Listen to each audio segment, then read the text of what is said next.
ಇವತ್ತಿನ ವಿಷಯ ಏನು ಅಂತಂತಂದರೆ ಸಾಮಾನ್ಯವಾಗಿ ಇದು ಎಲ್ಲರಿಗೂ ಕೂಡ ಅನ್ವಯ ಆಗುತ್ತೆ ಬಂಧುಗಳೇ. ಪರ್ಯಾಯ ಚಿಕಿತ್ಸೆ ಯಾಕೆ ಪ್ರಚಾರದಲ್ಲಿಲ್ಲ? ಎಷ್ಟೋ ಸತಿ ನಾವು ಪ್ರತಿಯೊಬ್ಬರನ್ನು ಕೇಳಿ ಈ ಒಂದು ಸಂವತ್ಸರದಲ್ಲಿ 2023 ಈ ದಶಕದಲ್ಲಿ ಎಲ್ಲರೂ ಏನು ಹೇಳ್ತಾರೆ ಅಂತಂದರೆ, ಅಯ್ಯೋ ಆ ಮಾತ್ರೆ ತೊಗೊಂಡೆ, ಈ ಮಾತ್ರೆ ತೊಗೊಂಡೆ, ಅದರ ಸೈಡ್ ಎಫೆಕ್ಟ್ಸ್ ಆಗಾಯಿತು, ಹೀಗಾಯಿತು, ಇಷ್ಟು ದಿವಸ ಅದು ನಂಬ ಹಾಳಾದೆ. ಪ್ರತಿಯೊಬ್ಬರ ಬಾಯಲ್ಲೂ ಕೂಡ ಅದೇ ಬರ್ತಾಯಿದೆ. ಈವನ್ BP ಶುಗರ್ಗೂ ಕೂಡ ವಿಧಿ ಇಲ್ಲದೆ ಮಾತ್ರೆಗಳು ತೊಗೋತಾ ಇರ್ತಾರೆ. ಆದರೆ ಅವ್ರ ಬಾಯಲ್ಲಿ ಹೇಳೋದು ಅಂತಂದರೆ ಅದರ ಸೈಡ್ ಎಫೆಕ್ಟ್ಗೆ ಏನಾದ್ರು ಔಷಧಿ ಇದೆಯಾ? ಹಾಗಾಗಿ ಏನು ಮಾಡ್ತಾರೆ, ಮನುಷ್ಯನ ಮನಸ್ಸು ಚಂಚಲ, ಕೋತಿಯ ಹಾಗೆ ಅವನು ಅನ್ವೇಷಣೆ ಮಾಡ್ತಾ ಹೋಗ್ತಾ ಇರ್ತಾನೆ. ಯಾವುದೇ ಒಂದು ವಿಷಯವನ್ನು ಅವನು ನಿರಂತರವಾಗಿ ಒಂದರ ಮೇಲೆ ಡಿಪೆಂಡ್ ಆಗೋದಿಲ್ಲ ಬಂಧುಗಳೇ. ಹಾಗಾಗಿ ಈ ಔಷಧಿ ವಿಷಯದಲ್ಲೂ ಕೂಡ ಹಾಗೇ ಮನುಷ್ಯನಿಗೆ ಏನಾಗುತ್ತೆ ಅಂದರೆ ಹೊಸತನ್ನು ನೋಡಬೇಕು, ಹಳೆಯದು ಸಾಕು. ಹಾಗಾಗಿ ಏನು ಮಾಡ್ತಾನೆ ಅವನು, ಪರ್ಯಾಯ ಚಿಕಿತ್ಸೆಗೆ ಈಗ ಮುಗಿ ಬೀಳ್ತಾ ಇದ್ದಾರೆ. ಆದರೆ ಇಲ್ಲಿ ಒಂದು ಹಿನ್ನಡೆತೆ ನಡೀತಾ ಇದೆ. ಏನು, ಪರ್ಯಾಯ ಚಿಕಿತ್ಸೆ ಅಂತ ಬರ್ತಾರೆ, ಅದರಲ್ಲಿ ಗುಣ ಕಾಣಲ್ಲ.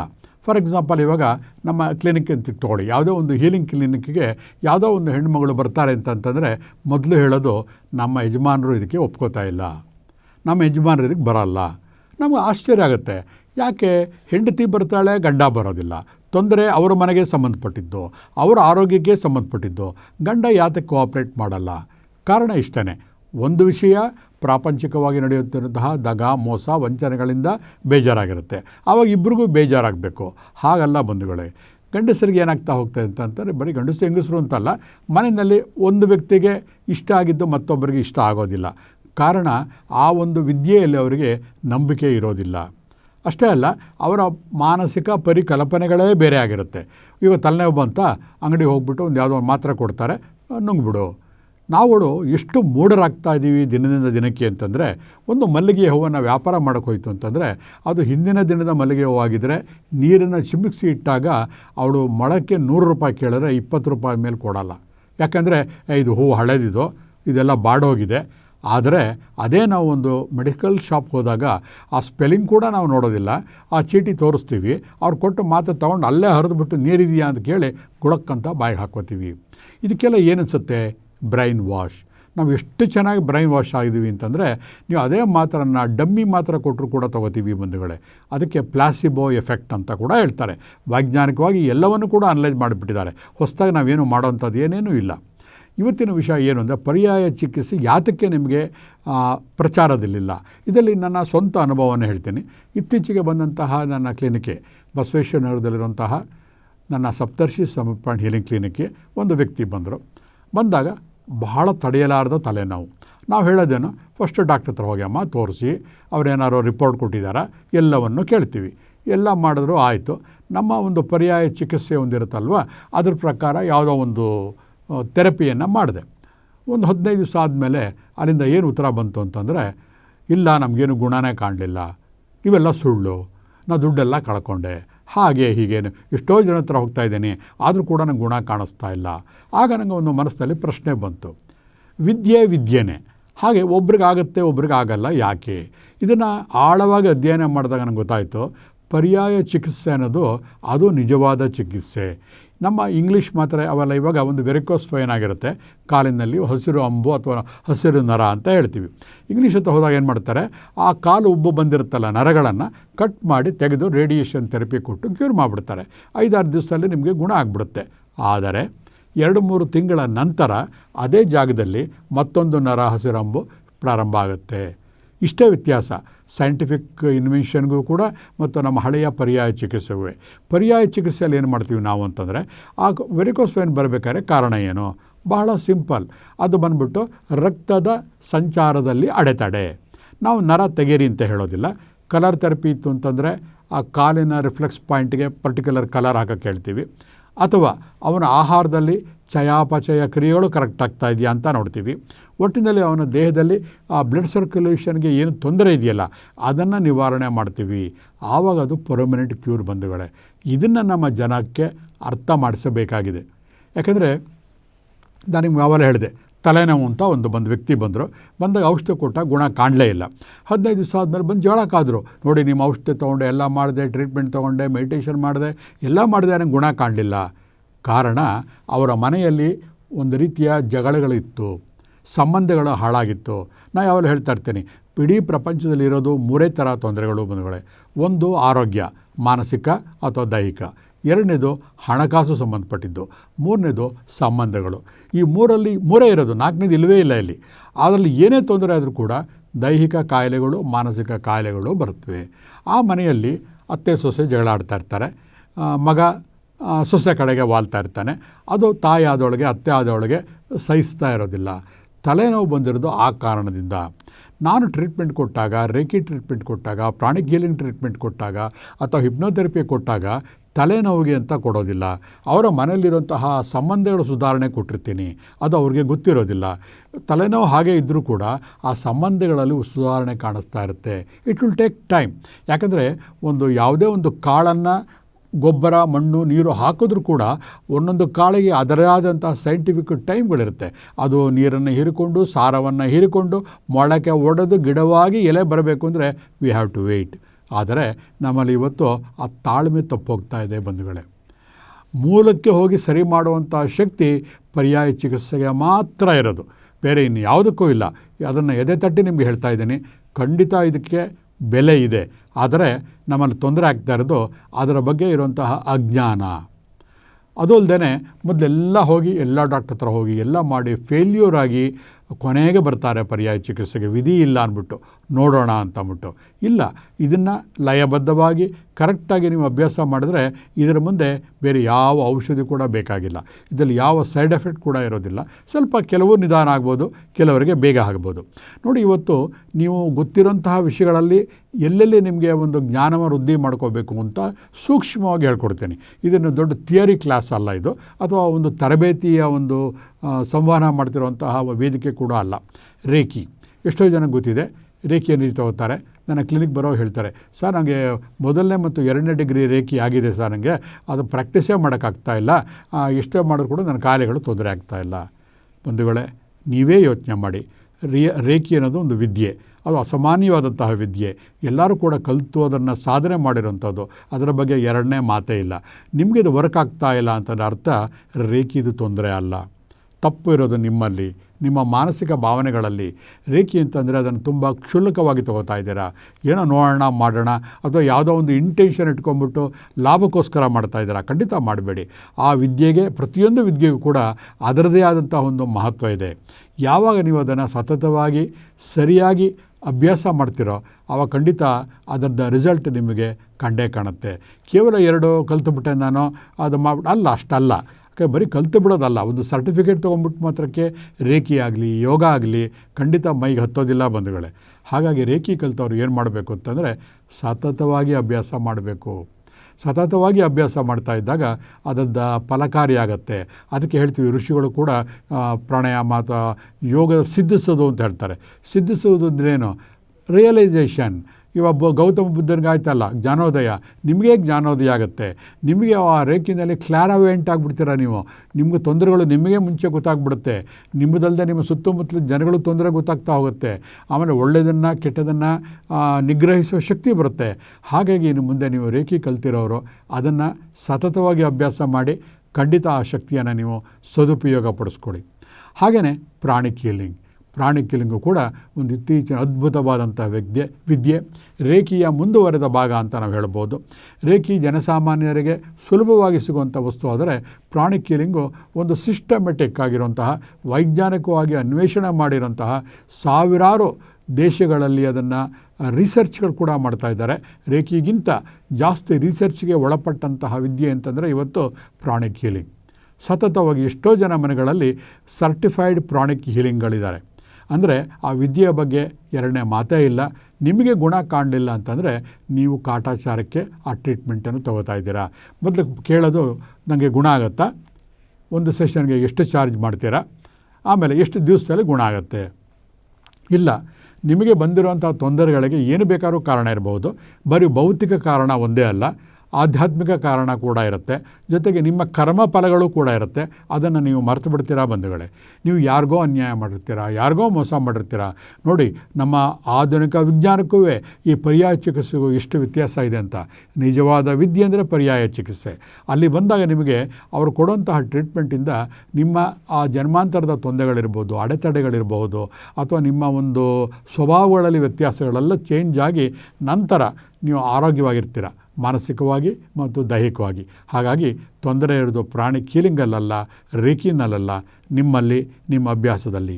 ಇನ್ನು ಕಲರ್ ಥೆರಪಿ ಇತ್ತೀಚಿನ ದಿನಗಳಲ್ಲಿ ಬಹಳ ಪ್ರಬುದ್ಧಮಾನಕ್ಕೆ ಬರ್ತಾ ಇದೆ. ಎಷ್ಟೋ ತರಗತಿಗಳು ನಡೀತಾ ಇದೆ, ಎಷ್ಟೋ ಜನ ಹೀಲಿಂಗ್ ಸೆಂಟರ್ಗಳಲ್ಲಿ ಅದನ್ನು ಉಪಯೋಗಿಸ್ತಾ ಇದ್ದಾರೆ. ನಾನು ಕೂಡ ನನ್ನ ಸಪ್ತರ್ಷಿ ಸಮರ್ಪಣೆ ಹೀಲಿಂಗ್ ಸೆಂಟರ್ ಬಸವೇಶ್ವರ ನಗರದಲ್ಲಿ ನಾನು ಈ ಕಲರ್ ಥೆರಪಿನ ಬಹಳವಾಗಿ ಉಪಯೋಗ ಮಾಡ್ತಾಯಿದ್ದೀನಿ. ಪದೇ ಜನ ಕೇಳ್ತಾ ಇರ್ತಾರೆ, ನಿಮ್ಮ ಯೂಟ್ಯೂಬಲ್ಲಿ ನೋಡ್ತೀವಿ, ನಿಮ್ಮ ಫೋನ್ ನಂಬರ್ ಸಿಗಲ್ಲ ಅಂತ. ಹಾಗಾಗಿ ಹೇಳ್ತಾ ಇದ್ದೀನಿ, 9686693138 ಈ ನಂಬರ್ಗೆ ಫೋನ್ ಮಾಡಿ ಬನ್ನಿ. ಕಲರ್ ಥೆರಪಿ ಹೇಗೆ ವರ್ಕ್ ಆಗುತ್ತೆ ಅಂತಂದರೆ, ನಿಮ್ಮ ಒಂದು ಫೋನಿನ ಶಕ್ತಿ 10⁻13 ಅಂತ ಇದ್ದರೆ, ಈ ಕಲರ್ದ ಒಂದು ಫ್ರೀಕ್ವೆನ್ಸಿ ಬಂದುಬಿಟ್ಟು 10⁻20 ಅಂತ ಇಟ್ಕೊಳ್ಳಿ, ಕಲ್ಪನೆ ಮಾಡ್ಕೊಳ್ಳಿ. ಅಷ್ಟು ಫ್ರೀಕ್ವೆನ್ಸಿ ಇದೆ. ಅಲ್ಲಿ ಎನರ್ಜಿ ಎಲ್ಲಿ ಬರುತ್ತೆ ಬಣ್ಣದಲ್ಲಿ ಅಂತಂದರೆ, ನಿಮಗೆ ಗೊತ್ತಿದೆ, 7 ಬಣ್ಣ ಸೇರಿ ಬಿಳಿಯ ಬಣ್ಣವಾಯಿತು. ನಿಮ್ದು ಯಾವುದೇ ಒಂದು ವಸ್ತುವನ್ನು ನೋಡ್ತಾ ಇದ್ದರೆ, ಒಂದು ಗ್ರೀನ್ ಕಲರ್ ವಸ್ತು ನೋಡ್ತಾ ಇದ್ದೀರಿ ಅಂತಂದ್ರೆ ಅರ್ಥ, ಆ ವಸ್ತು ಆ ಬೆಳಕಿನಲ್ಲಿರುವಂತಹ ಎಲ್ಲ ಕಲರ್ಗಳನ್ನ ಹೀರ್ಕೊಂಡು ಆ ಹಸಿರು ಬಣ್ಣವನ್ನು ಮಾತ್ರ ರಿಜೆಕ್ಟ್ ಮಾಡ್ತಾ ಇದೆ. ಅದು ನಮ್ಮ ಕಣ್ಣಿಗೆ ಕಾಣುತ್ತೆ. ಆ ಒಂದು ಪ್ರೋಸೆಸ್ ಇದೆಯಲ್ಲ, ಆ ಒಂದು ಪ್ರೋಸೆಸ್ಸಲ್ಲಿ ಒಂದು ಎನರ್ಜಿ ಕ್ರಿಯೇಟ್ ಆಗುತ್ತೆ. ಆ ಎನರ್ಜಿನೇ ನಮಗೆ ಅದನ್ನು ಹೀಲಿಂಗಿಗೆ ನಾವು ಉಪಯೋಗಿಸ್ತಾ ಇದ್ದೀವಿ ಬಂಧುಗಳೇ. ಹಾಗಾಗಿ ನಿಮ್ಗೆ ಆಶ್ಚರ್ಯ ಆಗೋದು, ಕಲರ್ ಥೆರಪಿನಲ್ಲಿ ಎಂತೆಂಥ ಕಾಯಿಲೆಗಳು ಅಷ್ಟೇ ಅಲ್ಲ, ಮಾನಸಿಕ ದೈಹಿಕ ಅಸಮತೋಲಗಳನ್ನು ಕೂಡ ಸರಿ ಮಾಡ್ಬೋದು. ಬರೀ ದೈಹಿಕ ಅಷ್ಟೇ ಅಲ್ಲ, ಇಂಟೆಲೆಕ್ಚುಯಲ್ ಲೆವೆಲಲ್ಲಿ, ಫಿಸಿಕಲ್ ಲೆವೆಲಲ್ಲಿ, ಮಾನಸಿಕ ಲೆವೆಲಲ್ಲಿ ಪ್ರತಿಯೊಂದಲ್ಲೂ ಕೂಡ ಗುಣ ಮಾಡುವಂಥ ಶಕ್ತಿ ಕಲರ್ ಥೆರಪಿಗಿದೆ. Next acupressure. ಎಷ್ಟೋ ಜನ ಈಗ ಕಲ್ತಿರ್ತಾರೆ, ನೋಡಿ ನಾನು ಡಿಗ್ರಿ ತೊಗೊಂಡ್ಬಿಟ್ಟಿದ್ದೀನಿ, I am diploma in acupressure, I am PhD in acupressure. ನಿಜ, ಖಂಡಿತ ನೀವು ವಿದ್ಯೆ ಕಲ್ತಿದ್ದಕ್ಕೆ ಒಂದು ಸರ್ಟಿಫಿಕೇಟು, ಒಂದು ಮಾನದಂಡ, ಖಂಡಿತ ಅದಕ್ಕೆ ಗೌರವ ಕಾರಣ. ಆದರೆ ನಿಮ್ಗೆ ಯಾಕೆ ವರ್ಕ್ ಆಗ್ತಾ ಇಲ್ಲ? ಇವತ್ತು ನಾನು ಹೇಳ್ತಾ ಇರೋದು, ಬೇರೆ ಆಯಾಮಗಳಲ್ಲಿ ಬೇರೆ ವಿದ್ಯೆಗಳನ್ನು ನೀವು ಕಲಿತಾಗ ವರ್ಕ್ ಆಗಲಿಲ್ಲ ಅಂತ ಯಾರು ಕಂಪ್ಲೇಂಟ್ ಮಾಡ್ತಾ ಇದ್ದಾರಲ್ಲ, ಅವರಿಗೆ ಉತ್ತರವಾಗಿ ಈ ಒಂದು ನಿಜ ವಿಷಯವನ್ನು ನಾನು ಪ್ರಸ್ತುತಪಡಿಸ್ತಾ ಇದ್ದೀನಿ ಬಂಧುಗಳೇ. ಆಕ್ಯುಪ್ರೆಷರ್ ಯಾಕೆ ವರ್ಕ್ ಆಗ್ತಿಲ್ಲ ಅಂತಂದರೆ, ಒಂದು ವ್ಯಕ್ತಿಯನ್ನು ಒಂದು ಅಂಗೈ ತಗೊಳ್ಳಿ, ಸಾಮಾನ್ಯವಾಗಿ ಅಂಗೈನಲ್ಲಿ ನಿಮ್ಮ ಇಡೀ ದೇಹವನ್ನು ಅವರು ಕ್ಯೂರ್ ಮಾಡ್ತಾರೆ. ನೀಡಲ್ ಹಾಕಿದಾಗ ಆಕ್ಯುಪಂಚರ್, ಪ್ರೆಸ್ ಮಾಡಿದಾಗ ಆಕ್ಯುಪ್ರೆಷರ್, ಟಚ್ ಮಾಡಿದಾಗ ಟಚ್ ಹೀಲಿಂಗ್, ಸ್ವಲ್ಪ ಕೈ ದೂರ ಇಟ್ಕೊಂಡು ಎನರ್ಜಿ ಕೊಟ್ಟಾಗ ರೇಖಿ, ಕಲರ್ಗಳನ್ನು ಇಮ್ಯಾಜಿನೇಷನ್ ಮಾಡಿಕೊಟ್ಟಾಗ ಪ್ರಾಣಿಕ್ ಹೀಲಿಂಗ್, ಹಣೆಯ ಒಂದು ಆಜ್ಞಾಚಕ್ರದಿಂದ ಕೊಟ್ಟಾಗ ಡಿವೈನ್ ಹೀಲಿಂಗ್, ಹೃದಯದಿಂದ ಕೊಟ್ಟಾಗ ಕಾಸ್ಮಿಕ್ ಎನರ್ಜಿ ಹೀಲಿಂಗ್. ನಾನು ಮಾಡ್ತಾ ಇರೋದು ಕಾಸ್ಮಿಕ್ ಎನರ್ಜಿ ಹೀಲಿಂಗ್. ಹೀಗೆ ಒಂದೇ ವಿದ್ಯೆ ಬೇರೆ ಆಯಾಮಗಳಲ್ಲಿ ಬರ್ತಾ ಇದೆ ಅಷ್ಟೇ ವಿನಃ ಯಾವುದು ಕೂಡ ಕಡಿಮೆನೂ ಅಲ್ಲ, ಜಾಸ್ತಿನೂ ಅಲ್ಲ. ಎಲ್ಲವೂ ಕೂಡ ನಾನು ಹಾಗೆ ಹೇಳ್ದಂಗೆ ನಮ್ಮ ಶರೀರವನ್ನು ಸುತ್ತಲೂ ನಿಯಂತ್ರಿಸ್ತಾ ಇರೋಂಥ ಶಕ್ತಿ ಕೇಂದ್ರ. ಅದನ್ನು ನಿಯಂತ್ರಿಸುವಲ್ಲಿ ಇವೆಲ್ಲರ ಪಾತ್ರ 100ಕ್ಕೆ 100 ಇದೆ. ಹಾಗಾಗಿ ಮುಂದಿನ ದಿನಗಳಲ್ಲಿ ನಡೆಯದೇ ಇದು. ಹೇಗೆ ನಾವು ಸತ್ಯಯೋಗ ಅಂತ ಹೇಳ್ತಾ ಇದ್ದೀವಲ್ಲ, ಸತ್ಯಯೋಗದ ಪರಿಕಲ್ಪನೆ ಕೂಡ ವೈಬ್ರೇಷನಲ್ ಥೆರಪಿ ಅಂತ ಅಂದ್ಬಿಟ್ಟು, ವೈಬ್ರೇಷನ್ ಥೆರಪಿಗೆ ಸಂಬಂಧಪಟ್ಟಂತಹ ಎಕ್ವಿಪ್ಮೆಂಟ್ಗಳು ಬರ್ತಾ ಇದೆ, ಅದೇ ಥರ ವಿಷಯಗಳು ಬರ್ತಾ ಇದೆ. ಹಾಗಾಗಿ ಇನ್ನು ಮುಂದಿನ ದಿನಗಳಲ್ಲಿ ಪ್ರತಿಯೊಬ್ಬರು ಕೂಡ ಮನೆಯಲ್ಲಿ ರೇಖಿ ಮಾಸ್ಟರ್ಗಳಾಗಿ ಎಲ್ಲೇ ಕಲೀರಿ, ಯಾರ ಥರ ಬೇಕಾದ್ರೂ ಕಲೀರಿ, ಬಟ್ ಅದನ್ನು ಮಾಡ್ಕೋತಾ ಬನ್ನಿ, ನಿಮಗೆ ಎಲ್ಲ ರೀತಿಯ ಒಳ್ಳೆಯ ರಿಸಲ್ಟ್ಗಳನ್ನು ಕಾಣಿಸ್ತೀರಾ. ಮನೆಯಲ್ಲಿ ಸಾಲ್ಟ್ ವಾಟರ್ ಸ್ನಾನ ಅಂತ ಮಾಡ್ತೀರಾ, ಅಲ್ಲೂ ಅಷ್ಟೇ, ಅಲ್ಲಿ ದೋಷ ಮಾತ್ರ ಹೇಳ್ತೀನಿ, ಪ್ರೋಸೆಸ್ ನಿಮಗೆ ಗೊತ್ತಿರುತ್ತೆ. ಸಾಲ್ಟ್ ವಾಟರ್ ಸ್ನಾನ ಮಾಡುವಾಗ ಸುಮ್ಮನೆ ಸ್ನಾನ ಮಾಡೋ ಬದಲು ನೀರಿಗೆ ಉಪ್ಪು ಹಾಕೋತೀರ. ಆ ಸ್ನಾನ ಮಾಡುವಾಗ ನಿಮ್ಮ ದೇಹದ ಔರ ಇರುತ್ತಲ್ಲ, ಪ್ರಭೆ, ಅದರ ಒಂದೊಂದು ಕಣಕಣಲ್ಲಿರುವಂತಹ ನೆಗೆಟಿವ್ ಎನರ್ಜಿನ ಆ ಉಪ್ಪು ಹೀರ್ತಾ ಇದೆ ಅಂತ ಅಂದ್ಕೊಂಡು ಮಾಡಿದಾಗ ಅದರ ರಿಸಲ್ಟ್ ನಿಮಗೆ ಗೊತ್ತಾಗುತ್ತೆ ಬಂಧುಗಳೇ. ನೆಕ್ಸ್ಟ್ ಧೂಪ ಮತ್ತು ಸಾಂಬ್ರಾಣಿ. ಅದು ಅಷ್ಟೇ, ಎಷ್ಟೋ ಮನೆಗಳಲ್ಲಿ ಕೇಳಿರ್ತೀರ, ಎಷ್ಟೋ ಒಂದು ಹೀಲರ್ಗಳು ಅಥವಾ ಒಂದು ವಾಸ್ತು ಪುರುಷರು ನಮ್ಗೆ ಹೇಳ್ತಾರೆ, ನಿಮ್ಮ ಮನೆಯಲ್ಲಿ ತುಂಬ ತೊಂದರೆ ಇದೆ, ಮನೆಯಲ್ಲಿ ಸಾಂಬ್ರಾಣಿ ಹಾಕಿ ಇಂತಿಂಥ ವಾರಗಳಲ್ಲಿ ಅಂತ. ನಿಜ, ಅದು ಒಂದು ವೈಜ್ಞಾನಿಕ ಒಂದು ಅನ್ವೇಷಣೆ ಕೂಡ ಭಾಳ ಪುರಾತನ ಕಾಲದೆಲ್ಲ ಬಂದಿದೆ. ಧೂಪ ಸಾಂಬ್ರಾಣಿ ಮೊದಲ ಥರ ಹಾಕೋಕ್ಕಾಗತ್ತಾ? ಇಲ್ಲ, ಯಾಕಂದರೆ ಮನೆಯಲ್ಲಿ ಕೆಂಡ ಅನ್ನೋದು ಕೇಳೇ ಇರಲ್ಲ. ಈಗಿನ ಮಕ್ಕಳಿಗೆ ಕೆಂಡ ಅಂದರೆ ವಾಟ್ ಈಸ್ ಇಟ್ ಅಂತ ಕೇಳ್ತಾರೆ. ಆಮೇಲೆ ಮನೆಯಲ್ಲಿ ಹೈಟೆಕ್ ಮನೆ ಇರುವಾಗ ಆ ಕೆಂಡ ಅವೆಲ್ಲ ಮನೆಯೆಲ್ಲ ಕಪ್ಪಾಗುತ್ತೆ ಅಂತ ಹೇಳ್ತಾರೆ. ಅಂಥ ಟೈಮಲ್ಲಿ ಕಾಲಮಾನಕ್ಕೆ ತಕ್ಕಂಗೆ ನಾವು ಕೂಡ ಬದಲಾಗಬೇಕು. ಎಲೆಕ್ಟ್ರಿಕ್ ಈಗ ಎಕ್ವಿಪ್ಮೆಂಟ್ಗಳು ಸಿಕ್ಕಿವೆ, ಅದನ್ನು ಸ್ವಿಚ್ ಹಾಕ್ಬಿಟ್ಟಾಗ ಅದರ ಮೇಲೆ ಸಾಂಬ್ರಾಣಿ ಹಾಕಿದಾಗ ಆ ಎಲೆಕ್ಟ್ರಿಕ್ ಎಕ್ವಿಪ್ಮೆಂಟೇ ಬೆಂಕಿಯ ಕೆಂಡದ ಥರ ವರ್ಕ್ ಮಾಡುತ್ತೆ, ಸಾಂಬ್ರಾಣಿ ಹೊಗೆ ಬರುತ್ತೆ. ಅಥವಾ ರೆಡಿಮೇಡ್ ಧೂಪಗಳು ಸಿಗುತ್ತೆ, ಅದು ಬರುತ್ತೆ. ಆದರೆ ಬರೀ ಧೂಪ ಸಾಂಬ್ರಾಣಿ ಹಚ್ಚಿದರೆ ಮಾತ್ರ ಗುಣ ಕಾಣೋದಿಲ್ಲ. ನಿಮ್ಮ ಮನಸ್ಸನ್ನು ಅಲ್ಲಿ ಬೆರೆಸಬೇಕು. ಹೇಗೆ ಹಾಲು ಜೇನು ಬೆರೆಯುತ್ತೋ, ಹಾಲು ಸಕ್ಕರೆ ಬೆರೆಯುತ್ತೋ, ಹಾಗೆ ನೀವು ಮಾಡುವ ಕ್ರಿಯೆಗೆ ಮನಸ್ಸು ಬೆರೆತಾಗ ಮಾತ್ರ ಅದು ಪರಿಣಾಮಕಾರಿಯಾಗಿರುತ್ತೆ ಬಂಧುಗಳೇ. ಧೂಪ ಮತ್ತು ಸಾಂಬ್ರಾಣಿ ಹಾಕುವಾಗ ಮಾನಸಿಕವಾಗಿ ಕಲ್ಪನೆ ಮಾಡ್ಕೊಳ್ಳಿ. ಯಾಕೆಂದರೆ thought is an energy, thought plus emotion is A powerful energy. ಪದೇ ಪದೇ ಹೇಳ್ತಾ ಇದ್ದೀನಿ ನಾನು. ಹಾಗಾಗಿ ಆ ಸಾಂಬ್ರಾಣಿ ಹಾಕುವಾಗ, ಧೂಪ ಹಾಕುವಾಗ ಮನೆಯಲ್ಲಿರುವಂಥ ಎಲ್ಲ ನೆಗೆಟಿವ್ ಎನರ್ಜಿ ಕೂಡ ಆಚೆ ತಳ್ತಾ ಇದೆ. ಆ ಒಂದು ಹೊಗೆ ಬಂದು ತಳ್ತಾ ಇದೆ ಅನ್ನೋ ಭಾವನೆಯಿಂದ ಮಾಡಿದಾಗ ಖಂಡಿತ ಅದು ವರ್ಕ್ ಆಗುತ್ತೆ. ಆದರೆ ಇವತ್ತು ಏನಾಗಿದೆ ಕಾಲದಲ್ಲಿ, ಮನೆಯಲ್ಲಿ ತಂದೆ ತಾಯಿಗಳು ಧೂಪ ಹಚ್ಚಿಟ್ಟಾಗ ಮಕ್ಕಳುಗಳು ಇದೇನಿದು ದರಿದ್ರ, ಹೊಗೆ ಹಾಕ್ತಿದೆಯಾ, ದರಿದ್ರ ಹೊಗೆ ಆಗ್ತಾಯಿದೆ. ಆ ಕಲ್ಪನೆ ನೆಗೆಟಿವ್ ಎನರ್ಜಿ ಮನೆ ತುಂಬಿಕೊಳ್ಳುತ್ತೆ. ಯಾಕೆಂದರೆ ಆಗ ಮಕ್ಕಳ ಕಲ್ಪನೆ ಎಲ್ಲ ಆಗಿದೆ, ಗೊತ್ತಿಲ್ಲ, ಅವಕ್ಕೆ ನಾಲೆಡ್ಜ್ ಇಲ್ಲ. ಹಾಗಾಗಿ ದೊಡ್ಡವರು ಮಕ್ಕಳಿಗೆ ಹೇಳಬೇಕು, ಅಥವಾ ಮಕ್ಕಳು ಗೊತ್ತಿದ್ದವರು ಹಿರಿಯರಿಗೆ ಹೇಳಬೇಕು. ಅದು ಬರೀ ದರಿದ್ರವೂ ಅಲ್ಲ, ಹೊಗೆನೂ ಅಲ್ಲ, ಅದರಲ್ಲಿರುವಂಥ ಮಧುರ ಒಂದು ವಾಸನೆ ಇರ್ಬೋದು. ಆ ಧೂಪದ ಒಂದು ಶಕ್ತಿಯಿಂದ ಏನಾಗ್ತಾ ಇದೆ, ನೆಗೆಟಿವ್ ಎನರ್ಜಿನ ಅಟ್ರ್ಯಾಕ್ಟ್ ಮಾಡಿ ಆಚೆ ತಳ್ಳೋ ಶಕ್ತಿ ಇದೆ. ಯಾತಕ್ಕೆ ಅಂತಂದರೆ ಧೂಪದಲ್ಲಿ ವ್ಯತ್ಯಾಸ ಏನು ಅಂತಂದರೆ, ಧೂಪ ಮತ್ತು ಹೊಗೆಗೆ ಅಂತಂದರೆ, ಹೊಗೆ ಅಷ್ಟೇ. ಧೂಪದಲ್ಲಿ ನಮ್ಮ ಭಾವನೆ ಮಿಕ್ಸ್ ಆಗಿರುತ್ತೆ, ಮಧುರತೆ ಮಿಕ್ಸ್ ಆಗಿರುತ್ತೆ, ಆಮೇಲೆ ಫ್ರ್ಯಾಗ್ರೆನ್ಸ್ ಇರುತ್ತೆ, ಒಂದು ಸುವಾಸನೆ ಇರುತ್ತೆ. ಅದಕ್ಕೆ ಕೂಡ ಫ್ರ್ಯಾಗ್ರೆನ್ಸ್ ಥೆರಪಿ ಅಂತ ಹೇಳ್ತೀವಿ ನಾವು. ಹಾಗಾಗಿ ಇದೇ ಒಂದು ದೊಡ್ಡ ಸೈನ್ಸ್ ಅದು. ಹಾಗೆ ಧೂಪ ಸಾಂಬ್ರಾಣಿಯನ್ನು ಆ ಮನಸ್ಸಿಟ್ಟು ಮಾಡಿದಾಗ ಖಂಡಿತ ಆಗುತ್ತೆ. ನೆಕ್ಸ್ಟು ಗಂಜಲದಿಂದ ಮನ ಸಾರಿಸೋದು. ಹಸುವಿನ ಗಂಜಲ ಇರುತ್ತಲ್ಲ, ಅದರಲ್ಲಿ ವಾರಕ್ಕೊಂದು ಸತಿ ಮನೆಯನ್ನು ಸಾರಿಸಿದಾಗ ಒಂದು ಪಾಸಿಟಿವ್ ಎನರ್ಜಿ ಬರುತ್ತೆ ಅಂತ ಒಂದು ಪರಿಕಲ್ಪನೆ ಇದೆ. ಈಗ ಕಾಲದಲ್ಲಿ ಮೊದಲ ಏನೋ ಹಸು ಹತ್ರ ಹೋಗಿ ಸಗಣಿ ಅವೆಲ್ಲ ಮಾಡಬೇಕಾಗಿಲ್ಲ. ರೆಡಿಮೇಡ್ ಅಂಗಡಿಗಳಲ್ಲಿ, ಗ್ರಂಥಿಗೆ ಅಂಗಡಿಗಳಲ್ಲಿ ಸಿಗುತ್ತೆ. ತಂದು ವಾರಕ್ಕೆ ಒಂದು ಸತ ನೀರು ಹಾಕ್ಕೊಂಡು ಮನೆಯನ್ನು ಸ್ವೈಪ್ ಮಾಡಿದಾಗ, ಸಾರಿಸಿದಾಗ ಮನೆಯಲ್ಲಿ ಎನರ್ಜಿ ಬರುತ್ತೆ. ಆವಾಗಲೂ ಅಷ್ಟೇ ಮನಸ್ಸಿನಲ್ಲಿ ಮಖವನ್ನು ಹಿಂಡೆ ಮಾಡಿಕೊಂಡು ಏನೋ ಗಲೀಜು ಇದನ್ನು ಮಾಡ್ತಾಯಿದ್ದೀನಿ ಅಂತಂದಾಗ ನೀವು ಏನು ಕಲ್ಪನೆ ಮಾಡ್ಕೊಂಡಿದ್ದೀರೋ, ಒಂದು ಈ ಥಾಟ್ ಆ್ಯಂಡ್ ಎನರ್ಜಿ ಇವೆಲ್ಲ ಹೇಗೆ ಅಂತಂದರೆ ಚಿಕ್ಕ ಮಗುವಿನ ಥರ. ನೀವು ಏನು ಕಲ್ಪನೆ ಮಾಡ್ಕೊತೀರೋ, ಆಹಾರ ಕಲ್ಪನೆ ಅಂದರೆ ಆಹಾರ, ಅದು ಅದರ ಥರ ಅದು ರಿಸಲ್ಟ್ ಕೊಡ್ತಾ ಹೋಗುತ್ತೆ ಬಂಧುಗಳೇ.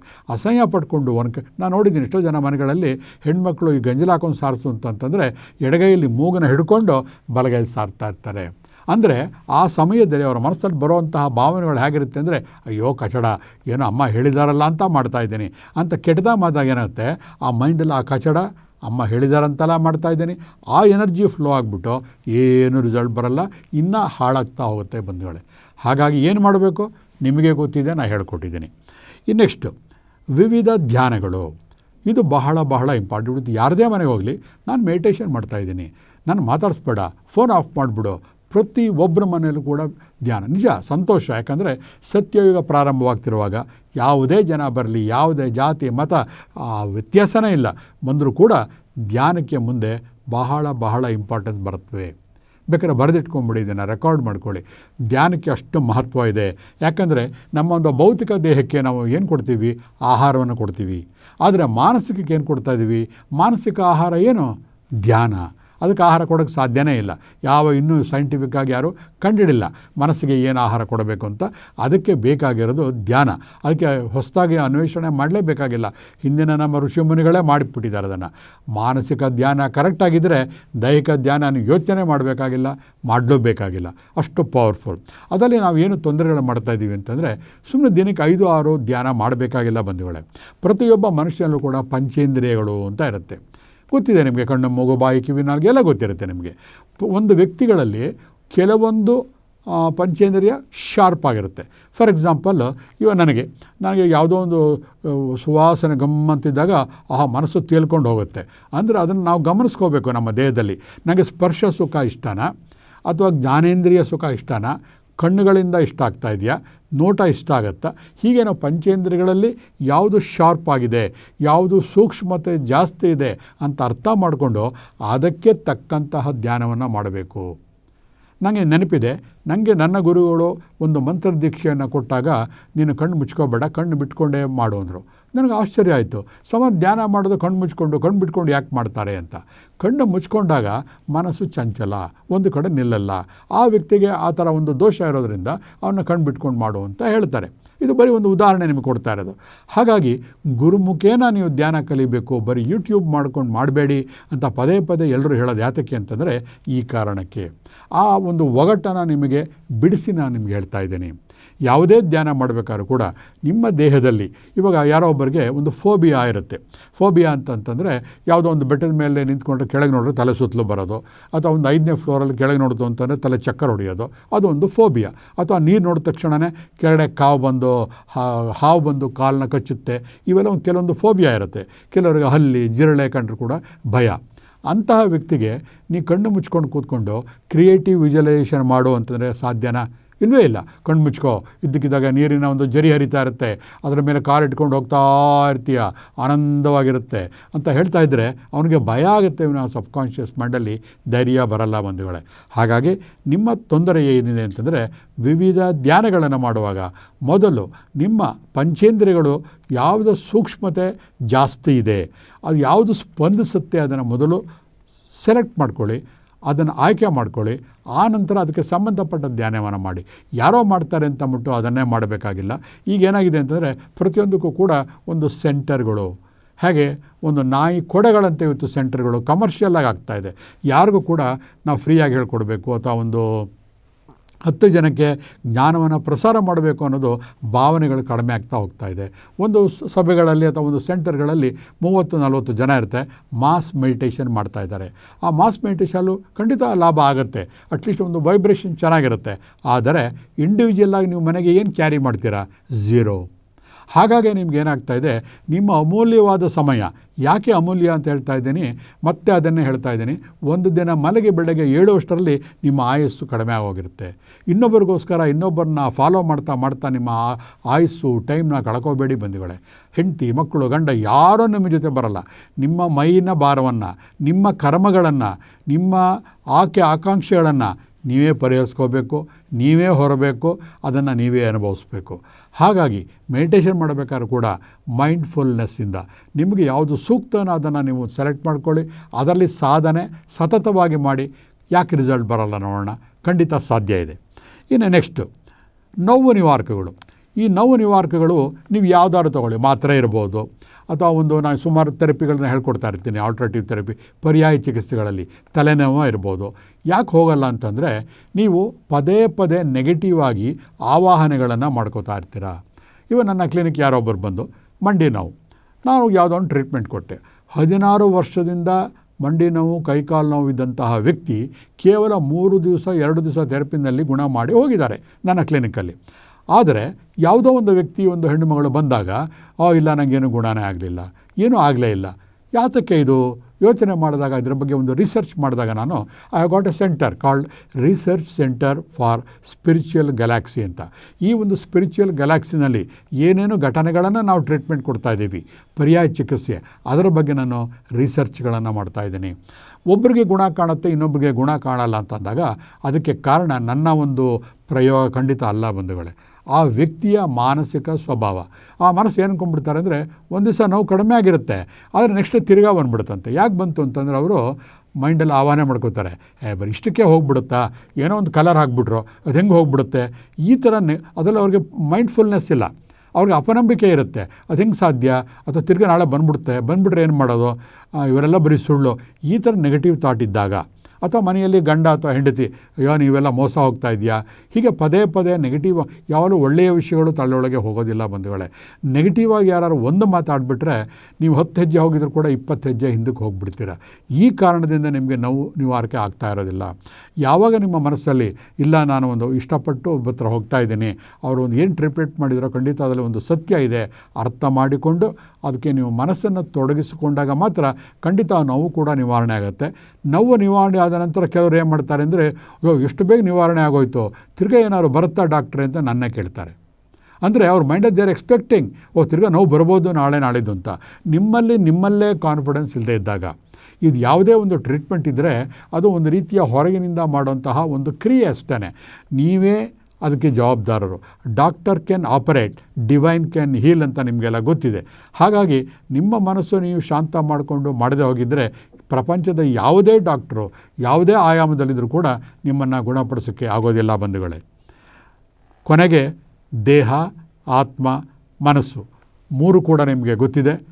3 ಕೂಡ ಬೇರೆ ಬೇರೆ, ಆದರೆ ಎಲ್ಲವೂ ಕೂಡ ಒಂದರೊಳಗೆ ಸಮ್ಮಿಳಿತವಾಗಿದೆ. ಎಲ್ಲ ಕಾಯಿಲೆಗೆ ಕೂಡ ಕಾರಣ ಮನಸ್ಸು. ನಮ್ಮ ಕಾನ್ಷಿಯಸ್ನೆಸ್ ಅಂತ ಏನು ಹೇಳ್ತೀವಲ್ಲ, ಪ್ರಜ್ಞೆಯಿಂದಲೇ ದೇಹದ ಕಣಕಣಗಳು ಕೂಡ ಸ್ಫೂರ್ತಿಯನ್ನು ಪಡೆಯುತ್ತವೆ ಅಥವಾ ನಿಷ್ಕ್ರಿಯ ಆಗ್ತಾ ಇದೆ. ಇದು ನಿಮ್ಮ ಅನುಭವಕ್ಕೆ ಬಂದಿರುತ್ತೆ. ಏನೋ ಬೆಡ್ ರಿಡನ್ ಆಗಿರ್ತೀರ, ಮಲಗಿರ್ತೀರ, ನಿಮ್ಮ ತುಂಬ ಆತ್ಮೀಯ ಗೆಳೆಯನೋ ಅಥವಾ ಸ್ನೇಹಿತರೋ ಗೆಳತಿಯೋ ಯಾರೋ ಬರ್ತಾರೆ. ಬಂದ ತಕ್ಷಣ ಎದ್ದು ಕೂತ್ಕೋತೀವಿ.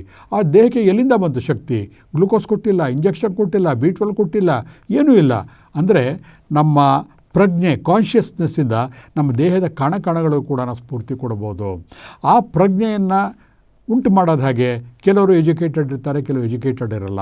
ಆದರೆ ಈಗ ಹೊಸದಾಗಿ ಬಂದಿರುವಂತಹ ಎಕ್ವಿಪ್ಮೆಂಟು ಆ ಪ್ರಜ್ಞೆಯನ್ನು ಬಡಿದೆಬ್ಸೋಂಥ ಎಕ್ವಿಪ್ಮೆಂಟ್ಗಳು ಕೂಡ ಈಗ ಬಂದಿದೆ.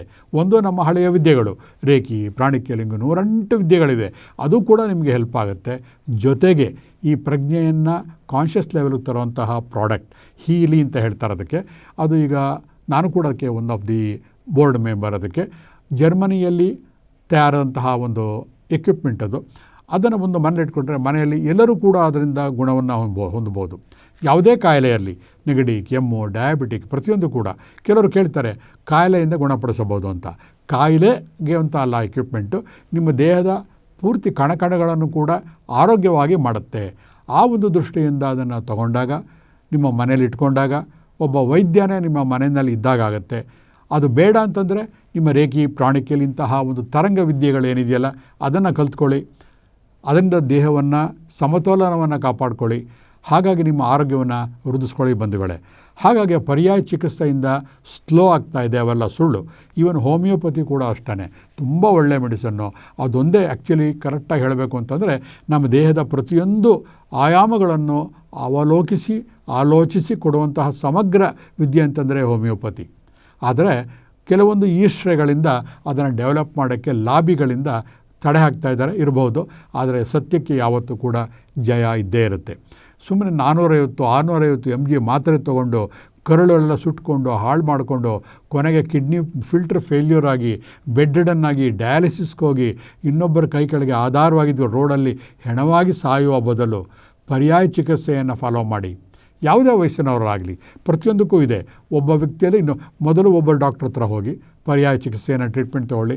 ನಿಮಗೆ ಇಷ್ಟ ಆಗಲಿಲ್ವಾ ಆ ಔಷಧನ ಮತ್ತೊಮ್ಮೆ ಅವ್ರಿಗೆ ಹೇಳಿ ಸರಿಪಡಿಸ್ಕೊಳ್ಳಿ. ಅದು ಇಷ್ಟ ಆಗಲಿಲ್ವಾ, change the doctor itself. ಆ ಡಾಕ್ಟ್ರನ್ನೇ ಬದಲಾಯಿಸಿ. ನಿಮ್ಮ ಆರೋಗ್ಯ, ನಿಮ್ಮ ದೇಹ ನಿಮಗೆ ಸಂಬಂಧಪಟ್ಟಿದ್ದು.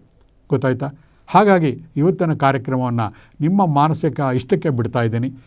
ಎಲ್ಲ ಸಮಸ್ತ ಬಂಧುಗಳಿಗೆ ಶರಣು ಶರಣಾರ್ಥಿ.